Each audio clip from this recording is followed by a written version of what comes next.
Chapter 2, The Great Inversion, How Treasury Supplants the Federal Reserve. Bessent's Strategy, Fiscal Dominance, and Project Genesis as the New Monetary Engine by ICT.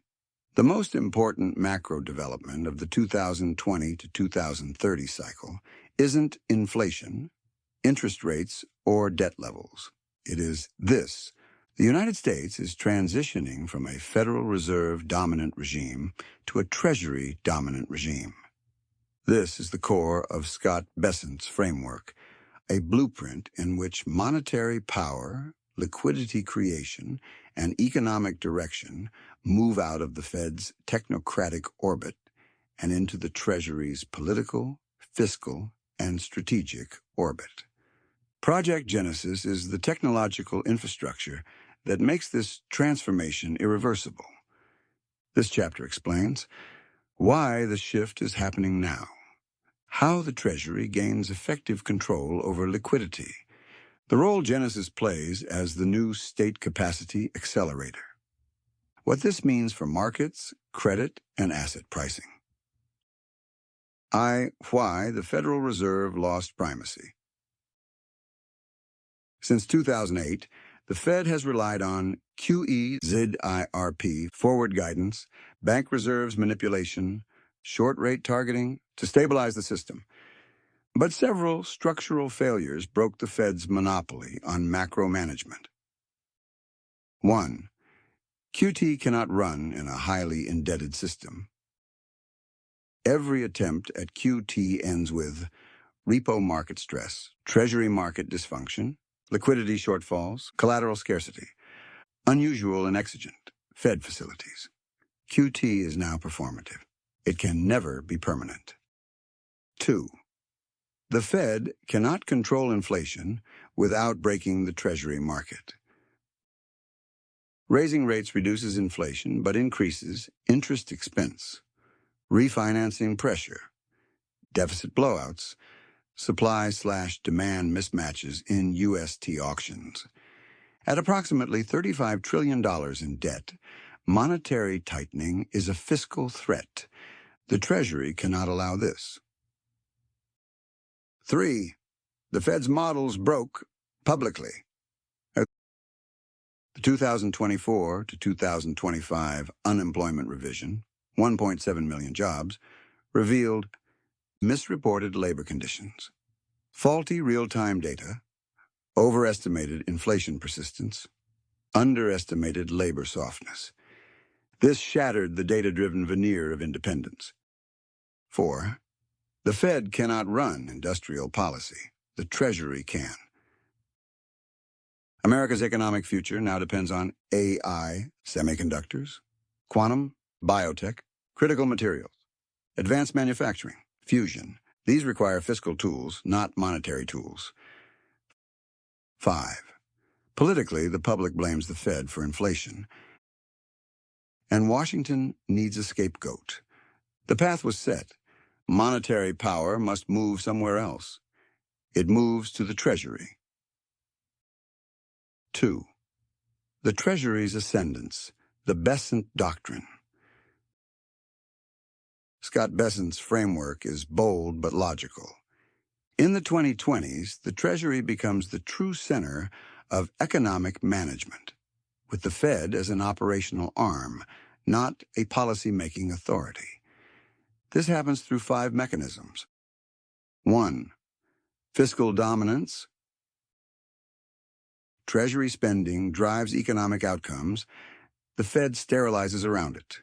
Industrial policy, tariff policy, defense plus national security directives, reshoring incentives, infrastructure build-out, subsidies for strategic technologies. Markets no longer react to Fed minutes. They react to Treasury issuance, Treasury buyback announcements, fiscal packages, industrial policy directives, White House economic orders. 2. The Treasury becomes the real liquidity provider. Through deficit spending, tax policy and auction schedules, cash balances, TGA, targeted subsidies, credit guarantees, direct transfers, state capacity spending via Genesis domains. The Fed influences liquidity. The Treasury creates it. 3. Treasury controls the most important asset in the world, USTS.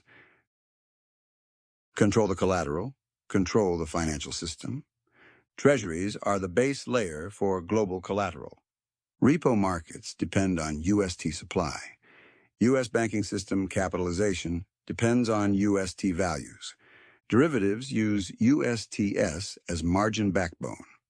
Foreign central banks hold trillions of USTS.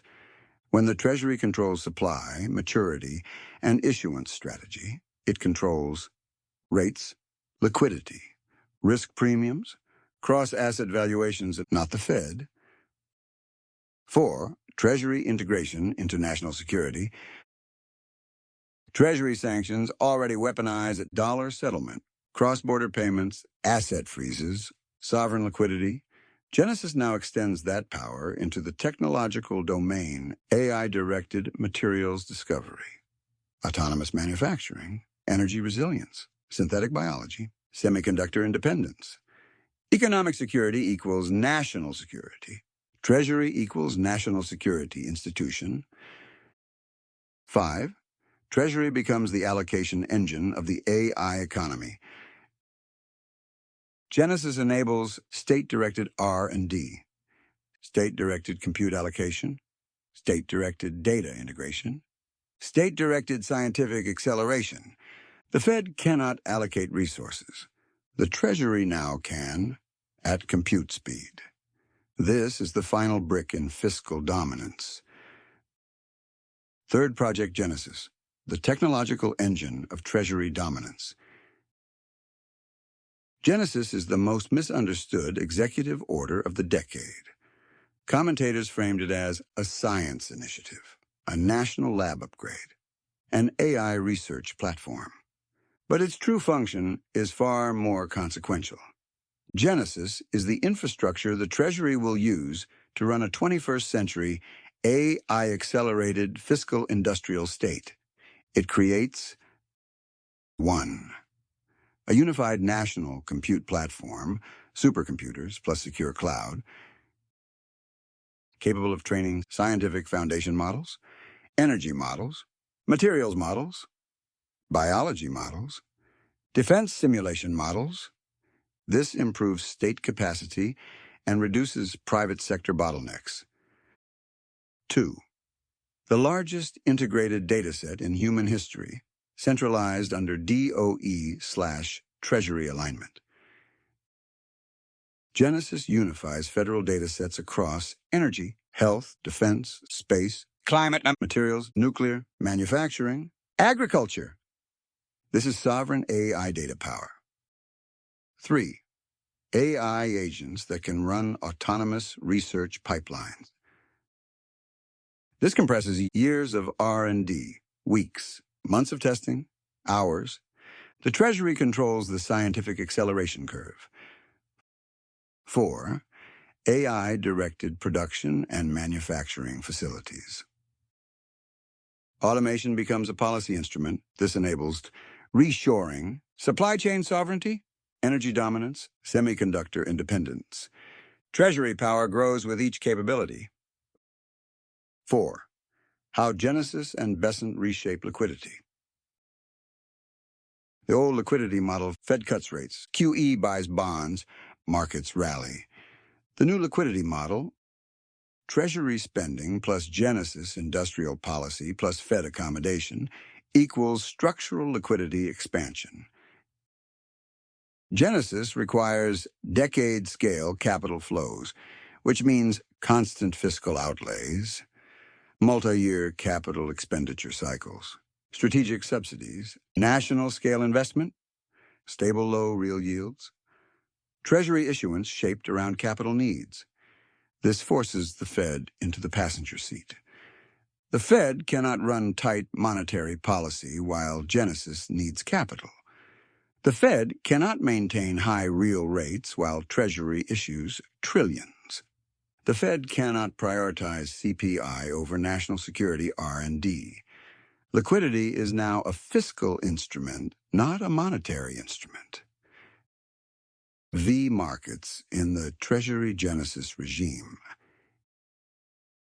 In this new regime, the Treasury determines the direction of liquidity.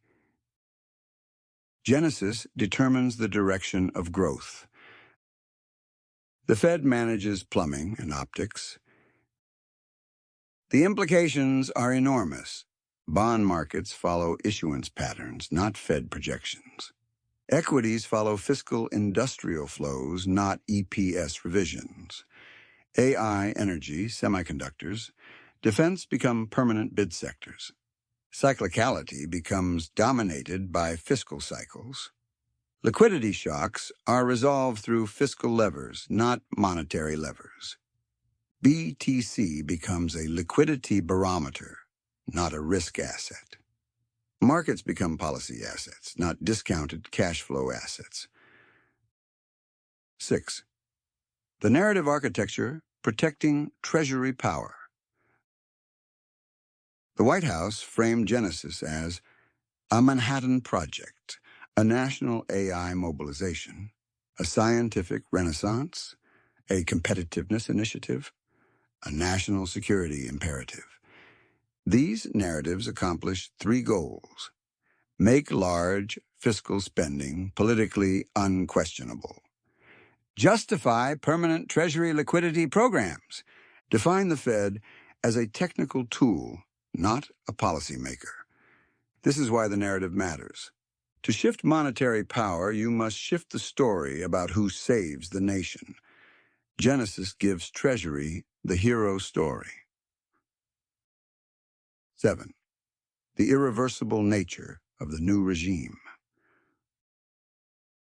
Once the U.S. government builds national AI supercomputers, integrates federal datasets, automates scientific discovery, ties industrial policy to AI, commits multi-decade spending to strategic tech, retools the economy around compute, plus energy, plus materials, relies on fiscal spending to support those commitments, then the Fed can never again be the primary macro authority.